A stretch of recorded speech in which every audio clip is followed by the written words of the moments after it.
আমার একটাই কথা, সেটা হচ্ছে নেতাজি সুভাষচন্দ্র বসুর জন্মদিন আবির্ভাব দিবস আমরা পালন করি, কিন্তু তার যে অন্তর্ধান রহস্য সেটা এখনো উন্মোচিত হয়নি।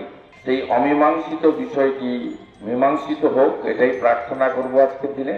এবং আক্ষেপের সুরেই বলবো যে ভারতবর্ষের যদি প্রথম প্রধানমন্ত্রী নেতাজি সুভাষচন্দ্র বসু হতেন, তাহলে আমাদের দেশ অনেক এগিয়ে যেতে পারত এবং খণ্ডিত ভারত পূর্ণাঙ্গ ভারতে পরিণত হতে পারত, এবং আমাদের স্বজনরা আজ বাংলাদেশে যে কষ্ট পাচ্ছেন সেটা কখনোই পেতেন না, এটা আমি বিশ্বাস করি।